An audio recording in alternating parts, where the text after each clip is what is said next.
दिल्ली में बम धमाके की साजिश के तार जैश ए मोहम्मद की महिला विंग से एक कदम सीधे जुड़ रहे हैं। वही जैश जिसका आतंकी अड्डा ऑपरेशन सिंदूर के दौरान जमींदोज कर दिया गया था, वही जैश जिसके सरगना मसूद अजहर का आतंकी परिवार चिंदी चिंदी हो गया था, वही जैश जिसका हेडक्वार्टर फिर से बनाने के लिए जनरल आसिम मुनीर ने फंड भी दिया था, उसी जैश ने पाकिस्तान में मुनीर की बादशाहत पर मुहर लगाने के दिन दिल्ली में बेगुनाहों का खून बहा दिया। लेकिन इस बार ना आतंकी बख्शे जाएंगे और ना ही आतंकियों के आका। अपनी करतूत का अंजाम भुगतने के नाम से मुनीर कैसे कांप रहा है, इस रिपोर्ट में देखिए।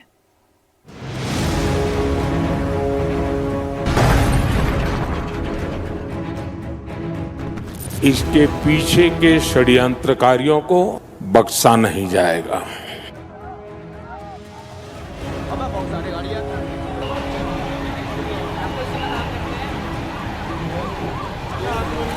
All those responsible will be brought to justice. Modi बख्शेंगे नहीं। पाकिस्तान के जनरल को अगर कोई गलतफहमी हो तो सुन ले, पूरा पाकिस्तान यही बता रहा है।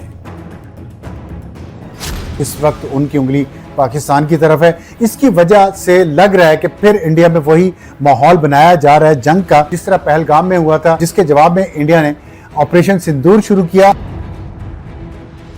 अगर ये साबित होता है कि पाकिस्तान के साथ इसके कोई ताने बाने जुड़े हुए हैं, तो भारत की तरफ से पाकिस्तान को जो जंग के खतरात हैं। एक दुआ मजीद करना चाहूंगा कि इसको प्लीज पाकिस्तान के साथ इसको अटैच ना किया जाए। पहले ही सिंदूर 2 चल रहा है, 3 ना शुरू कर दें।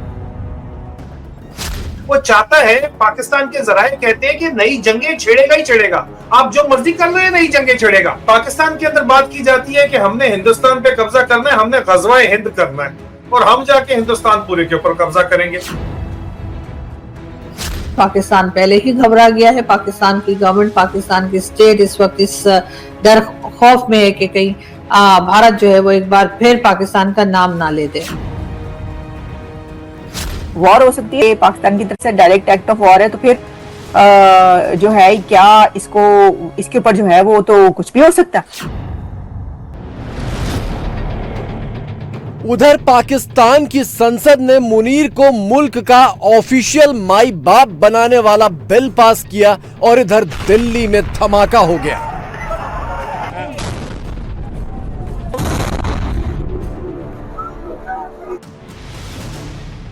धमाके के संदिग्धों के तार पाकिस्तान के जैश ए मोहम्मद से जुड़ रहे हैं,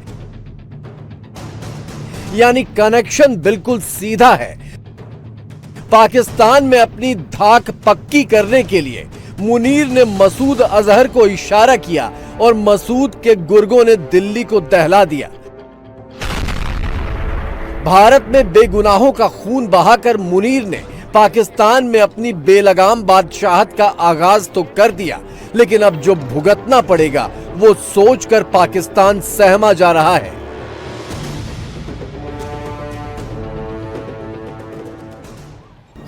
अब ये जो दिल्ली का ब्लास्ट का वाकया है, अगर ये साबित होता है कि पाकिस्तान के साथ इसके कोई ताने बाने जुड़े हुए हैं, तो बहुत ही अफसोसनाक सिचुएशन है। उस रीजन में ये जो जंग की फजा है जो अभी भी कायम है, डिस्पर्स नहीं हुई, वो और फिर भड़क सकती है। भारत की तरफ से पाकिस्तान को जो जंग के खतरात हैं, भारत की तरफ से पाकिस्तान के ऊपर छाए हुए, आसिम मुनीर मरते दम तक वो फील्ड मार्शल रहेंगे। भारतीय बहन भाई यही कह रहे हैं कि वो अपने शक का इजहार कर रहे हैं कि क्या ये सब कुछ पाकिस्तान में जो 27th अमेंडमेंट जो अब हो चुकी है, पाकिस्तान की तरफ से जो भी टेररिज्म टुवर्ड्स भारत होती है वो हमेशा बड़ी ही जो है चैलेंजिंग महसूस की जाती है और महसूस भी की जानी चाहिए। घटिया अमल है। पहलगाम में आतंकी हमला 22 अप्रैल को हुआ था। 24 अप्रैल को मोदी ने कहा था कि हम ढूंढेंगे और एक एक को सजा देंगे। 6 मई की रात पाकिस्तान धुआं धुआं हो गया, यानी आतंकियों को 14 दिन में सजा दे दी गई। इस बार 10 नवंबर को हमला हुआ। 11 नवंबर को मोदी ने कहा कि किसी को बख्शेंगे नहीं। 14 दिन बाद यानी 24 नवंबर की तारीख बड़ी हो सकती है। पाकिस्तान के लिए मैसेज क्लियर है।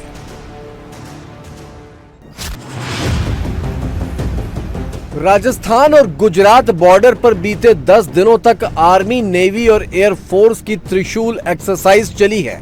बॉर्डर पर उड़ते जहाजों और गरजती तोपों की हुंकार इस्लामाबाद के कानों से अभी तक निकली नहीं है, न ही बॉर्डर से सेनाएं अभी हटी हैं। तो क्या दिल्ली का बदला लेकर ही अब वापसी होगी? हालात ऐसे बनते हुए नजर आ रहे हैं कि जो ये बात की जा रही थी कि वॉर हो सकती है, तो वो तो अगर इस तरह की देखे ना, ये इस्तेमाल की जाएगी, ये टाइटल होगा कि पाकिस्तान की तरफ से डायरेक्ट एक्ट ऑफ वॉर है, तो फिर जो है क्या इसके ऊपर जो है वो तो कुछ भी हो सकता है। पाकिस्तान ये कहेगा कि भाई आपने कैसे ये कह दिया, अच्छा फिर हमें बताया जाए वगैरह वगैरह। कई एक मुस्लिम नेम्स हैं जो इसके अंदर सामने आ रहे हैं। मैं देख रही थी कि क्या पाकिस्तान की तरफ से इसका कोई जवाब दिया जा रहा है या पाकिस्तान का मीडिया इसके ऊपर कोई जवाब दे रहा है, तो नहीं। और जाहिर है कि स्पोक्स पर्सन तो जवाब उस वक्त तक नहीं देंगे जब तक के दे भी सकते हैं, जब तक कि कोई इंडिया की गवर्नमेंट की तरफ से या अथॉरिटी की तरफ से ये नहीं कहा जाता कि भाई इसके अंदर इसका हाथ है। वैसे ये अफसोसनाक ये होता है कि अगर इन्वेस्टिगेशन अभी स्टार्ट ना हो, लेकिन आप जो है वो ये कहना शुरू कर दें कि इस तरफ से हुआ। पहलगाम हमले का बदला लेने के बाद पीएम मोदी एक नहीं कई बार ऐलान कर चुके हैं कि ऑपरेशन सिंदूर अभी खत्म नहीं हुआ, सिर्फ रुका है। पाकिस्तान की कोई भी हरकत हुई तो ऑपरेशन सिंदूर फिर शुरू हो जाएगा। आतंकियों और आतंकियों को पालने वालों में कोई फर्क नहीं किया जाएगा। दिल्ली धमाके की जांच अभी भी चल रही है, लेकिन पाकिस्तान में सिंदूर के नाम पर सिहरन अभी से उठने लगी है। न्यू दिल्ली के अंदर आज एक धमाका हुआ है जिसमें 8 लोग जो है वो हलाक हो चुके हैं। सबसे पहले तो मैं उनके लिए अफसोस करना चाहूंगा, उनके लिए दुआ करना चाहूंगा। एक दुआ मजीद करना चाहूंगा कि इसको प्लीज पाकिस्तान के साथ इसको अटैच ना किया जाए जब तक इसकी पूरी तहकीक ना हो पाए। और ये स्पेकुलेशन जो कि पहले ही संधूर 2 चल रहा है, 3 ना शुरू कर दें बगैर देखे, लोग स्पेकुलेशन इस पे बहुत करते हैं कबल तो प्लीज उस पर इज्तनाब किया जाए। संधूर 3 की जरूरत तो है एक सियासी पार्टी को, लेकिन ये कि अभी कोशिश करें जो समझदार लोग हैं। दूसरी साइड पे पहले वहां पे भी अलर्ट मौजूद है कि कोई फ्लैग ऑपरेशन करके तो पाकिस्तान को ना किया जाए। देखें इस साइड पे सैयद आसम मुनीर है टेबल पे, चीमा साहब, सैयद आसम मुनीर वो कहता है मैं जाऊंगा, पाकिस्तान की तरफ आएगा, हम आधी दुनिया तबाह करेंगे। और डोनाल्ड ट्रंप साहब ने साथ वाले दिन स्पीच में कह दिया, नॉर्थ कोरिया के साथ जिस कंट्री का नाम लिया था जो अंडरग्राउंड एक्सपेरिमेंट कर रहा है, इस पाकिस्तान।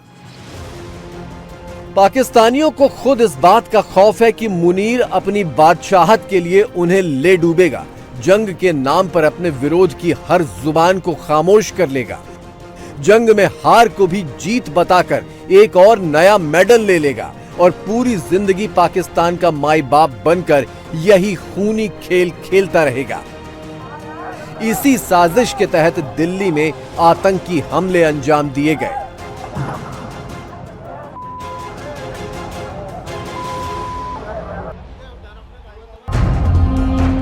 ना तो जनरल मुनीर ना उसके पालतू आतंकी दोनों अपनी फितरत से बाज आने वाले नहीं हैं। फरीदाबाद मॉड्यूल में पकड़ी गई डॉक्टर शाहीन का सीधा सीधा कनेक्शन जैश के सरगना मसूद अजहर से जुड़ रहा है। शुरुआती जानकारी के मुताबिक मसूद की बहन सहीना के साथ डॉक्टर शाहीन सीधे संपर्क में थी और उसे ही भारत में जैश की महिला विंग की चीफ की जिम्मेदारी सौंपी गई थी। इस दिल्ली वाले अटैक के बाद जो है वो मामला जो है वो फिर एक बार बिगड़ते हुए दिखाई दे रहे हैं। एक बार फिर अभी भारत की तरफ से खुला के तो नहीं कहा गया है, लेकिन इन्वेस्टिगेशन चल रही है और अगर किसी किस्म का जाहिर है कोई सबूत हुआ, कोई बात हुई, तो भारत जो है वो पाकिस्तान की तरफ इशारा कर सकता है, पाकिस्तान को कह सकता है। ऐसे में पाकिस्तान क्या करेगा? पाकिस्तान पहले ही घबरा गया है। पाकिस्तान की गवर्नमेंट, पाकिस्तान की स्टेट इस वक्त इस डर खौफ में है कि कहीं भारत जो है वो एक बार फिर पाकिस्तान का नाम ना ले दे। हिंदुस्तान और पाकिस्तान के बीच में जो टेंशन हम कोशिश कर रहे थे, हम दुआ कर रहे थे कि कुछ कम हो, वो एक बार फिर हमें जो है वो लग रहा है कि बढ़ती हुई दिखाई देगी और उसका असर जो है वो यकीनन दोनों तरफ की जो मीडिया है उस पर साफ दिखाई देगा। ऑपरेशन सिंदूर में जब भारत ने जैश के अड्डे को मिट्टी में मिलाया था, उसके करीब 4 महीने बाद मसूद के एक करीबी का वीडियो भी सामने आया था, जिसमें उसने कबूल किया था कि भारत के हमले में मसूद का परिवार टुकड़े टुकड़े हो गया। ये ये टेररिज्म, ये दहशतगर्दी की बकवास सीने के साथ लगाए इस मुल्क की नजरियाती जुग्राफियाई सरहदों के लिए कभी हम दिल्ली से टकराए, कभी हम काबुल में टकराए, कभी हम कंधार से टकराए, सब कुछ कुर्बान करने के बाद 7 मई को भावलपुर के अंदर मौलाना मसूद अजहर की फैमिली के लोग, बहने और बेटे और बच्चे रेजा रेजा हो गए, टुकड़ों में तकसीम हो गए। मसूद अजहर तभी से घात लगाए बैठा था। जनरल मुनीर ने उसका आतंकी अड्डा फिर से बनाने के लिए पैसे दिए और अपनी बादशाहत मुकर्रर होने के वक्त भारत में आतंकी हमले का ऑर्डर दिया। लेकिन अब की बार मुनीर और उसके आतंकी गुर्गे दोनों का बराबर हिसाब होगा। पाकिस्तान भी हाई अलर्ट पे है, पहले भी था, अब भी है, और खास तौर पे इस दहशतगर्दी के वाक़े के बाद आप देख रहे हैं कि राजस्थान और गुजरात में इंडिया की फौजी मशकें जारी हैं कई दिनों से। उन्होंने अपनी एयर स्पेस भी बंद कर दिया और उसको एक्सटेंड कर दिया है, ना सिर्फ एयर स्पेस की जो ड्यूरेशन है उसको, बल्कि उसका जो कवर एरिया है उसको भी अब आज़ाद कश्मीर जो पाकिस्तान का है और दूसरी तरफ इंडिया का जो कश्मीर है उस तक उन्होंने एक्सटेंड किया हुआ है। एक्सरसाइज त्रिशूल जो है वो भी इसी तरह की यही ट्राई सर्विसेज है, ड्रिल बेसिकली। इंडिया की इस ट्रेनिंग पर ज़ाहिर है पाकिस्तान जो है वो भी अलर्ट है और पाकिस्तान को पता है कि ये ट्रेनिंग जो है वो जारी है और ज़ाहिर है इस ट्रेनिंग, इस तरह की एक्टिविटीज़ और बॉर्डर पर जो ट्रेनिंग होती है उसमें पाकिस्तान को बाय डिफ़ॉल्ट वो डिफेंसिव और मुतहरिक पोजीशंस पर चला जाता है। अब तक कोई ऐसा जो जारी है एक्सरसाइजेस, कोई ऐसे एक्सीडेंट्स जो है वो रिपोर्ट नहीं हुए हैं, लेकिन एनालिस्ट ने जो है वो खबरदार कर दिया है कि किसी किस्म का एडवेंचर जो है इन एक्सरसाइजेस के दौरान हो सकता है। दिल्ली करीब 14 साल बाद आतंकी हमले से दहली है। पाकिस्तान के इशारों पर नाचने वाले चंद लोगों ने पूरे देश को धोखा दिया है। इसलिए इन मोहरों और इनके आकाओं दोनों को जिंदगी भर का सबक सिखाना बहुत जरूरी है और इस बार यही होगा।